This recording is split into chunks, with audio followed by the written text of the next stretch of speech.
Hello and welcome to another episode of the BookBaby Spotlight Podcast, your home for conversations with authors, illustrators, editors, and other industry insiders from the world of self-publishing. I'm your host, Sam Sedan. Today we've made it to our 10th episode of the pod, and second in quarantine. It seems like a mere 45 years ago that we started in that BookBaby office. I want to thank everyone for listening and to remind you to share it, rate it, follow it, subscribe, whatever the case might be on the podcast listening platform of choice. So today I'm talking to Andy Kahan, the Director of Author Events for the Free Library of Philadelphia. He's pretty busy at the moment, transforming this program for the socially distant world.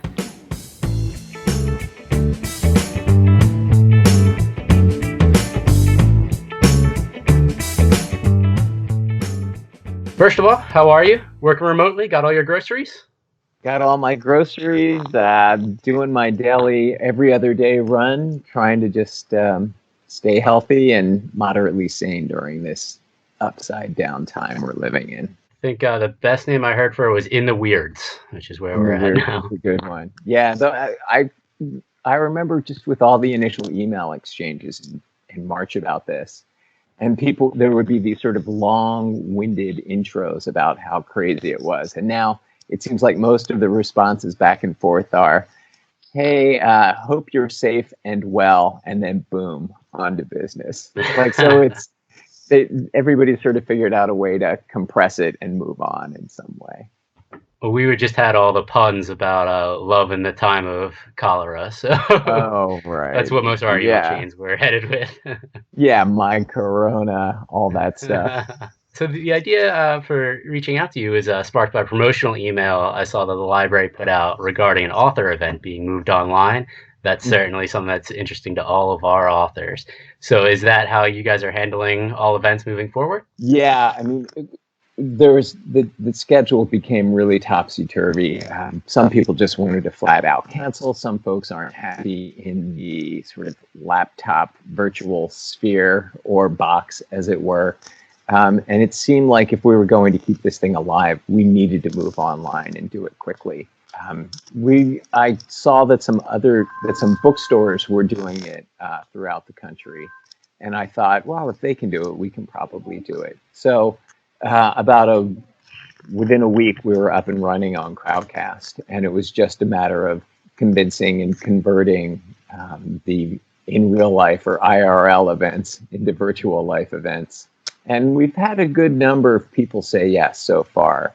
And I think we're just going to take it on a couple of week basis, every 2 weeks, figure out where we are, and then see if we can rope in more people to come online with us. I don't think it's an ideal medium, but it's a stopgap for now. And that could certainly change over the next 6 to 12 months as this thing goes through the roller coaster that it's going to be. You said you had authors pushing back that they weren't interested in doing this at all? Yeah, I think some of them are just uncomfortable. Don't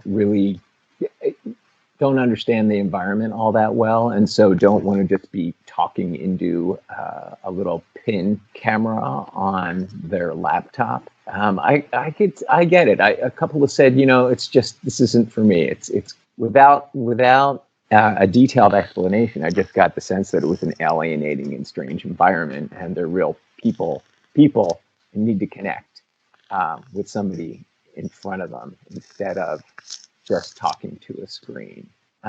But most so far have been pretty amenable. And so we were able to kick off about a week later with Emily St. John Mandel for her new book, I want to get it right, Glass Hotel. And we, to my surprise, had a really good turnout for that event. It was triple what we had when she was actually in the library. So I think the virtual events have the capacity to reach an even wider audience, which is sort of intuitive. Mm-hmm.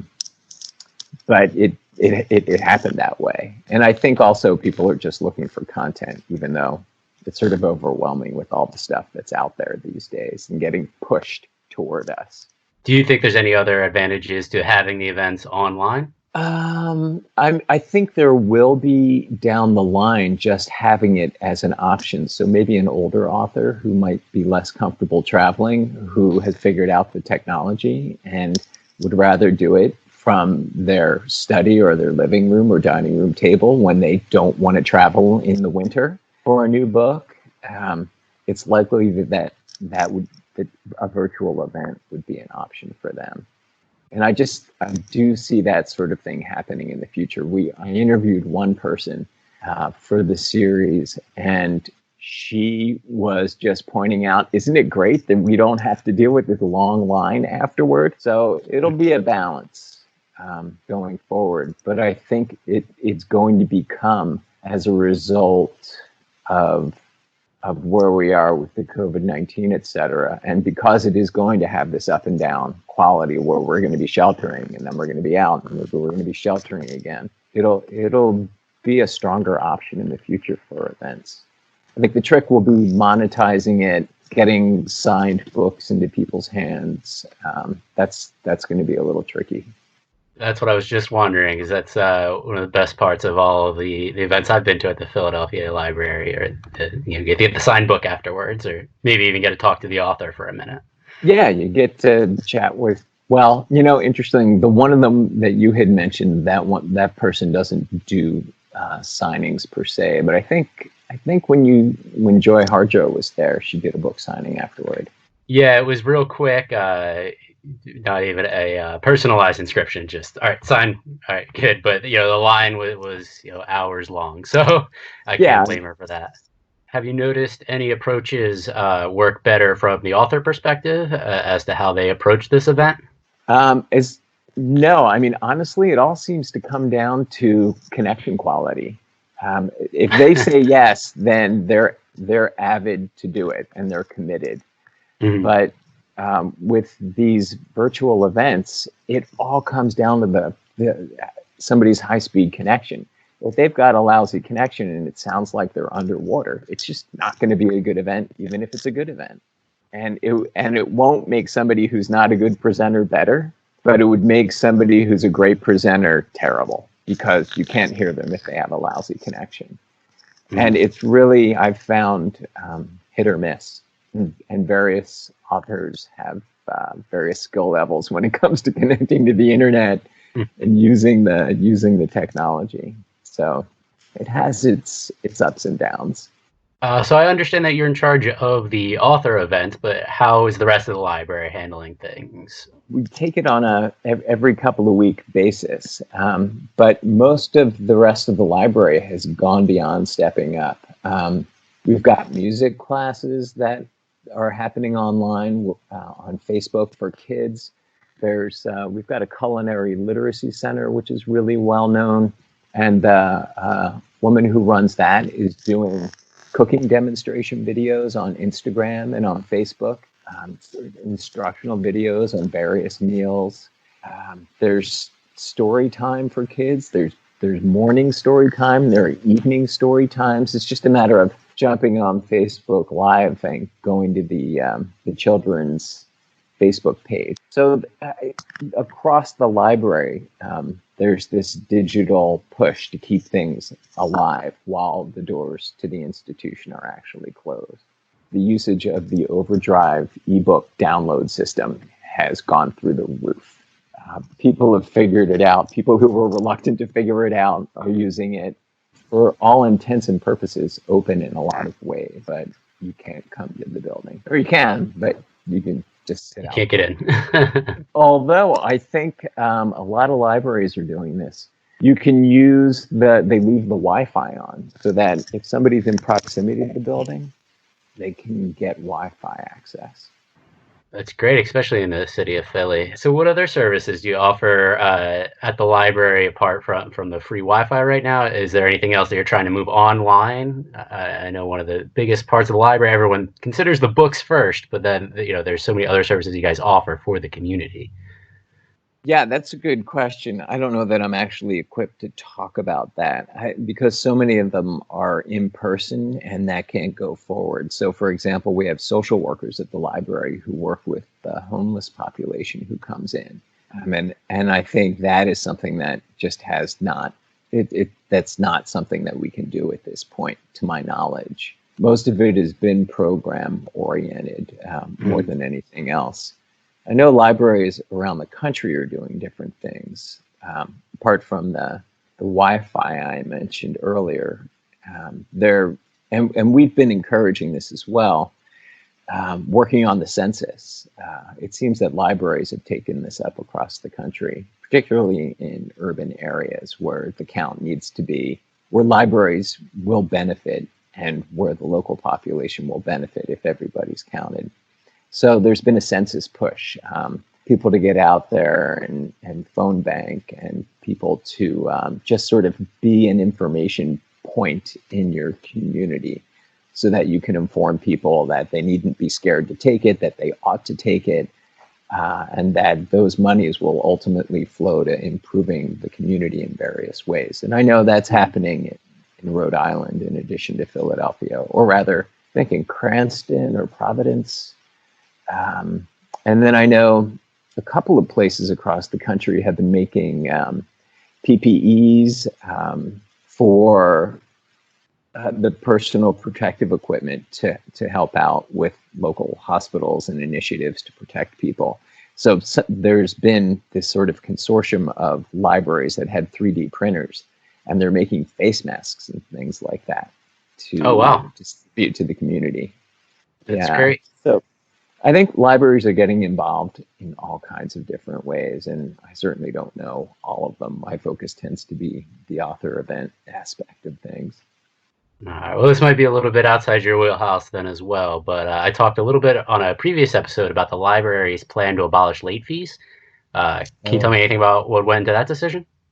I can't tell you much, apart from the fact that late fees across the country were seen as getting in the way of education of some of the communities, particularly in the big cities. It was an opportunity to get rid of that and expunge the fines, and then bring people back in so that they and their kids could get books again and continue learning and enjoying books and reading books. There was a lot of thought that it was more of a penalty, and then it wasn't really productive, and that the financials could be absorbed, and that in the long run it was better to offer the free education and entertainment and whatever utility is provided by books, or whatever imaginative capacity they incite, rather than penalizing people. It's a whole argument about then it's going to undercut people's sense of personal responsibility, but that's not what's being seen. Yeah, from my understanding, that the late fees themselves serve more as a deterrent to ever come to the library again, rather than a punishment where, you're spending extra $2 on this late fee or whatever the case might be. It's more keeping people who desperately need these services that the library has to offer away from ever going to the library. Right. Yeah, that's definitely part of it. And like I said, I guess across the country, when there were pilot programs, they saw that people came back, brought the books back, and continued to check out books and then bring them back. So it's worked. All right. So how long have you been with the Free Library? It'll be going on 20 years this August, so a really long time doing this. So over the years, you've clearly done a lot of events. Yeah, we've done thousands of these things. There's a writer who doesn't do much anymore. Her name's A.S. Byatt, and she won the Booker Prize for a book called Possession, probably about 20 or 30 years ago at this point. And just a brilliant woman, but somebody was interviewing her on stage, and we had a snowstorm. There were 1.5 to 2 feet of snow, and every time she came to the library, there would be 1.5 feet of snow. It was bonkers. But so it was a very intimate audience. It had been sold out, but it was a quiet crowd because not a lot of folks were going to trudge through that mess. And the interviewer asked her, she writes a lot of this. Possession was a piece of historical fiction. And the interviewer asked her, they were talking about how when Byatt was a kid, she had these coloring books. And the coloring books were tales of poetry and mythology and short stories. And she would color them in. And she said, I think I realized that my whole writing career, I'm basically filling in those lines, those pictures with words now. And I didn't tell it well, but it was sort of an epiphanic moment for her. And the audience realized it too. And it was just, oh, so here's this surprise on stage of this woman, this great writer, coming to terms with like what her writing is to her. And happened in a snowstorm in Philly 20 years ago. That's just sort of always stuck with me. Whenever a writer has some realization on stage that they haven't had before, or that they pretend they haven't had before, that's probably more to the point. It makes it really significant. So would you recommend those sort of personal touches for any of our authors doing events? It all comes down to personality, I think, and how an author connects with an audience. And the trick for people who are printing books themselves is just generating that audience in the first place. I don't know how to encourage somebody to just sort of be able to connect apart from, getting on social media, et cetera. But having a personality, and then when they are in a place with somebody, really caring about the audience and caring about what somebody who shows up, whether it's 8 people or 80 people, that they are connecting.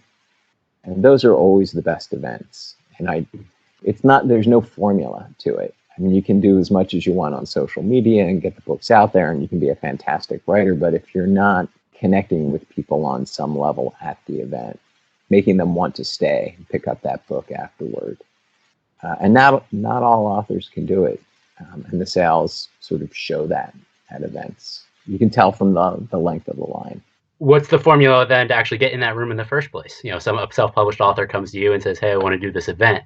What's the first thing that you want to know? It's going to sell you. All right. I want to know that your book is with a major publisher. With the events we do, we sort of draw the line at self-publishing, actually, because we need some rubric to basically say no. It's we have so much stuff coming over the transom, and we can't accommodate it all. And it takes a name, and it takes a budget, and usually a New York publisher, from my perspective, to help us get the word out about an event in order to drive audience. And even when we have name brand people, we won't necessarily get a tip-top audience. It's so variable. Mm-hmm. So the trick is getting recognized. And once you get recognized, then you've got an audience, then people are obviously going to listen. It's sort of a catch-22. But for us, we deal with mostly names that are already out there or who have a sizable national profile. Otherwise, the events aren't all that great. And I get emails every day from people, and I recommend that they contact their local library and do an event there. That they contact, depending on the book and the type of book, various social organizations and do outreach there. In Philly, there are all these apartment houses with neighborhood associations and boards that are looking to do things for the people who live there. That is a strong source of events. If you're self-published, it's really, really challenging. I mean, I know that. But not impossible. You had Wilson Good as one of our authors. I guess as the former mayor and former head of the library, he had a little bit of extra pull. Yeah, that's sort of he's in a different class, as for exactly the reasons you noted. We used to have a book festival, and we had a whole sort of self-published component to that, where we had a lot of authors there who were meeting the public and selling their books. But unfortunately, that book festival has gone away. All right. Well, hopefully we can bring it back once we're actually able to sit in the same room. I can't wait. So before I let you go, Sure. What books are you reading to make it through this time? Well, I generally stick to books for written by the authors who were coming through. So I just had a chat with Julia Alvarez, who wrote In the Time of the Butterflies and How the Garcia Girls Lost Their Accents. She's got a new one called Afterlife. I thought that was terrific. It's sort of I don't want to call it an end-of-life novel. It's a late-stage novel where she's imagining the death of the character in the book. The husband dies, and she's trying to come to terms with the husband's death at the same time that she's wrestling with a sister who has mental issues, at the same time that she's wrestling with a local immigration problem. And the book it moves quickly. It's full of great quotes from literature. The character's professor of lit, as Alvarez was. And so it's sophisticated, it's warm-hearted, it's a great read. And the other one I'm in the middle of is James McBride's latest book, The Deacon King Kong, which is set in the 60s, late 60s in Brooklyn. And it's all about community. And he got the National Book Award for The Good Lord Bird, which was a great book about John Brown and this sort of transvestite kid who traveled with him. It was, I guess, a boy who dressed as a girl. And that book just sort of relentlessly both praised and mocked John Brown and a lot of great worthies of the time. This one, it's about community in Brooklyn centered around a church and a shooting. And he's just a great shaggy dog storyteller. And it has a wonderful sense of humor, too. All right, I'll add them to my list. Okay, don't feel compelled. Read what you want to read. All right, well, thank you for your time. All right, take care. Good to meet you.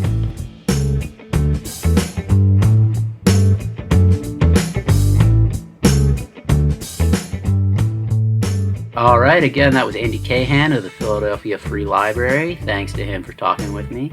Hopefully the library is open again soon, but in the meantime, check out their events and services at freelibrary.org. Please also check out our site if you're interested in publishing with BookBaby. We want to hear from you. Thanks to Jim O'Brien for making this podcast possible, and until next time, I'm Sam Sedan, and this has been the BookBaby Spotlight. Stay safe, everyone.